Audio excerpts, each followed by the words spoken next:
O Senhor esteja convosco. Ele está no meio de nós. Anúncio da boa nova de nosso Senhor Jesus Cristo, segundo Mateus. Glória a vós, Senhor. Aquele dia, Jesus saiu de casa e foi sentar-se às margens do mar da Galileia. Uma grande multidão sentou-se em sua volta. Por isso Jesus entrou numa barca e sentou-se, enquanto a multidão ficava de pé na praia. E disse-lhes muitas coisas em parábola. O semeador saiu para semear.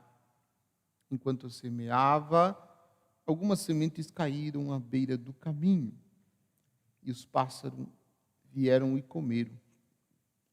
Outras sementes caíram em terreno pedregoso, onde não havia muita terra.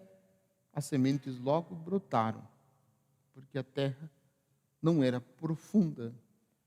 Mas quando o sol apareceu, as plantas ficaram queimadas e secaram, porque não tinham raiz. Outras sementes caíram no meio dos espinhos, e os espinhos cresceram e sufocaram as plantas. Outras sementes, porém, caíram em terra boa. Produziram a base de 100, de 60 e de 30 frutos por semente. Quem tem ouvidos, ouça. Palavra da salvação. Glória a vós, Senhor. Que as palavras do Santo Evangelho perdoem os nossos pecados. Que assim seja. Podem sentar um pouquinho.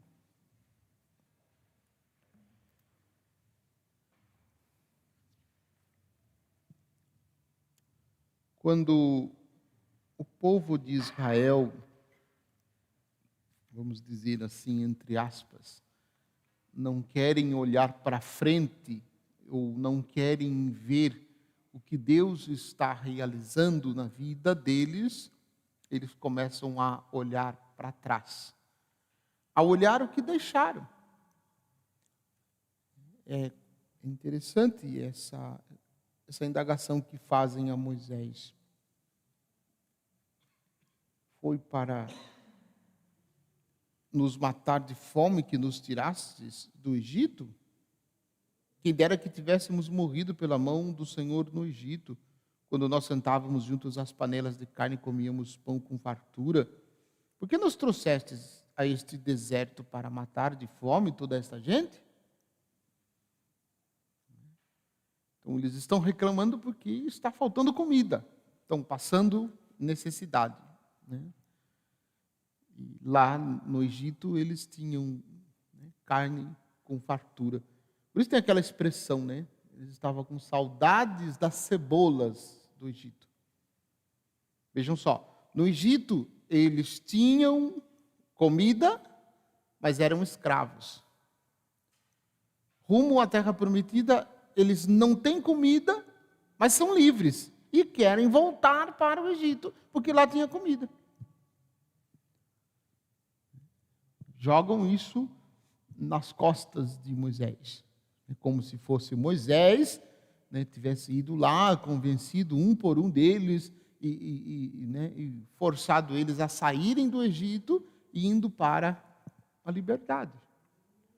Se reclamam da ausência de comida, mas esquecem dos prodígios, dos milagres, dos sinais que Deus realizou. Aquilo que Deus disse para Moisés: eu sou, me enviou até vós. E Deus se revelou, Deus se mostrou, Deus deixou a conhecer quem Ele era. E ainda assim, eles estão reclamando, porque falta pão, não tem comida. Depois vão reclamar de água também. A gente vai observar. E aí, é bonito, neste sentido, a postura de Moisés. Porque Moisés se coloca entre Deus e o povo. Moisés tem muito claro na sua mente que o povo que ele está comandando é de Deus, não pertence a ele, não é dele. E ele vai apresentar as necessidades do povo a Deus, como deve ser feito. E Deus diz o que ele deveria fazer. E aí manda um maná para o povo comer. E é interessante essa história do maná, porque Deus faz uma recomendação que é interessante. Deus diz que eles deveriam recolher somente a porção de cada dia. E se recolhesse a mais, não daria certo. De alguns lá que eram mais esfomeados, vamos usar assim, entre aspas, eles recolhem uma grande quantidade para guardar e essa grande quantidade apodrece, perde. Porque era para recolher somente a quantidade do pão de cada dia. E o Senhor Deus manda também os codornizes para que eles possam, então, comer carne.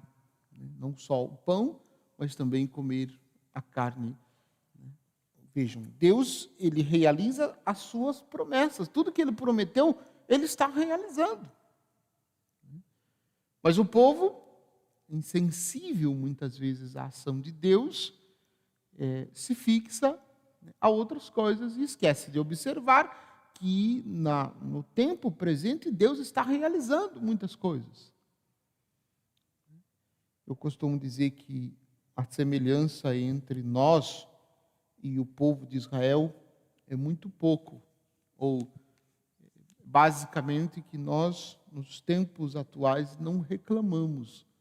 E o povo de Israel reclamava muito, muito. Então, a diferença nossa, a diferença de nós, nos dias de hoje, para o povo de Israel, é tão somente isso. Nós não reclamamos. O povo de Israel era um povo que reclamava de tudo. Mas é preciso a gente perceber, na ação de Deus, Deus providencia o necessário para que nós continuemos a nossa caminhada. E Deus não só providencia para nós o necessário, como Ele caminha conosco, do mesmo jeito que caminhou com o povo de Israel, realizando prodígios, milagres, revelando-se quem Ele é, para que o povo não desanime e não desista da caminhada. Deus caminha conosco e realiza os seus milagres. No Evangelho nós entramos no capítulo 13 do Evangelho de Mateus, e nós vamos observar o discurso de Jesus a partir das parábolas. E a primeira parábola que ele conta é a parábola do semeador, dos diversos terrenos que a semente caiu. Eu queria refletir, não só olhando para esse texto e considerando que tipo de terreno nós somos, porque isso já fizemos e nós já estamos acostumados com esta linguagem. Eu quero chamar a atenção para a necessidade da gente nos unir, aqui nesse caso, ao semeador. Claro, nós sabemos quem é o semeador. O semeador, o próprio Jesus vai explicar. Eu acho que no texto de amanhã ele vai explicar quem é o semeador. Portanto, duas coisas. Nós sabemos quem é o semeador e, segundo, a semente. A qualidade da semente também é boa. O que se valoriza ou o que se pensa, que se reflete, são as qualidades dos terrenos que acolheram esta palavra. Aqui eu quero chamar a atenção. Veja, existem muitas realidades na nossa vida ou na vida das pessoas em que muitas vezes precisa ser semeada a semente da palavra de Deus. Uma preocupação, talvez, de todos nós, seja com os nossos jovens. Porque os nossos jovens precisam encontrar um semeador ou encontrar alguém que os evangelize. Onde andam a juventude? Por exemplo, a gente passa na igreja, não só nesses tempos, mas a gente vive isso na igreja. As crianças entram na catequese, fazem o processo de catequese, recebem, com 11, 12 anos, recebem a primeira Eucaristia, depois com 14, 15 anos são crismados, e depois que são crismados, onde andam? O que fazem? Como a gente pergunta assim, onde andam, o que fazem, do que se alimentam? Ou seja, depois que termina a catequese de crisma, muitos vão embora. Então, penso que seria necessário a gente unir ao semeador para resgatar, para proporcionar a estes jovens uma experiência de Deus que mude a vida deles e que eles possam ser discípulos, com o mesmo entusiasmo da juventude. Então, isso é somente um ponto que eu gostaria de colocar. Também fico pensando em muitas famílias, em muitos casais que também passam, como se fosse esses do terreno pedregoso ou do terreno com espinho, que passam por dificuldades e que não conseguem sozinhos superar as dificuldades. E por isso, a primeira reação destes casais é a separação. Aí vai cada um para um lado, e fica tudo resolvido, fica tudo normal. E acabam deixando de vivenciar os frutos do sacramento do matrimônio. Então, um campo onde se deve semear. Um campo onde a palavra de Deus deve ser semeada profundamente. E tantas outras realidades, pessoas que também fizeram experiências de Deus, que encontraram-se com o Senhor Jesus, que transformou a vida deles, transformou o coração deles, e que por algum motivo desistiram, abandonaram, não caminham mais no caminho de Jesus, não são mais discípulos de Jesus, se desviaram. Então é também um campo onde a palavra de Deus precisa ser semeada. E por fim, diante desse mesmo aspecto, como eu falei dos jovens, também as crianças.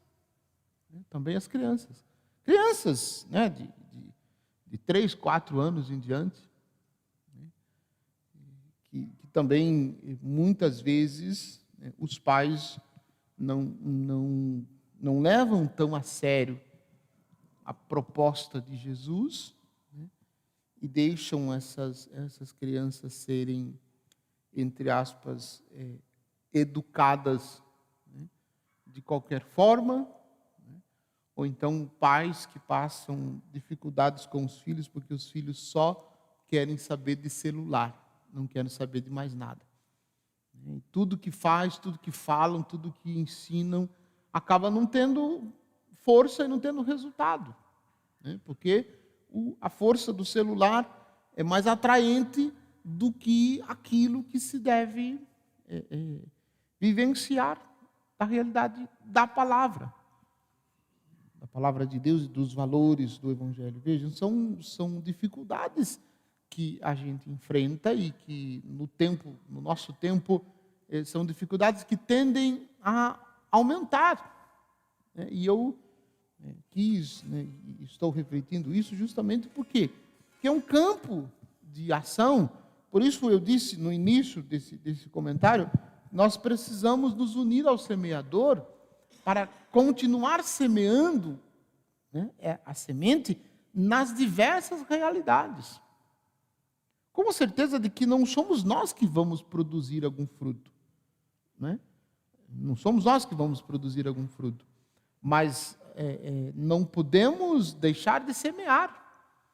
Nos mais diversos campos, nos mais diversos terrenos, mesmo que sejam terrenos parecidos com esses que nós vimos no Evangelho, né? Com terra dura, com terra cheia de pedra, com cheio de espinho, ou com terra boa. Não podemos deixar de semear, como fez o semeador. Nossa missão é essa, nos unir ao semeador para semear, com uma esperança de que algumas dessas sementes possam cair no terreno do mais variado possível e produzir frutos, que uma semente compense todo o desperdício da semente jogada na beira do caminho, quando produzir os seus frutos. Que uma semente, ao produzir os seus frutos, compense toda a semente que foi jogada no meio das pedras. Que uma semente, ao produzir frutos, compense todas as sementes que foram jogadas no meio dos espinhos e possa produzir frutos e frutos abundantes. Então, que nós nos unamos ao semeador para semear a semente da palavra de Deus, a semente do reino de Deus nos diversos lugares, para que todos possam fazer a experiência de seguir os passos de Jesus. Louvado seja nosso Senhor Jesus Cristo.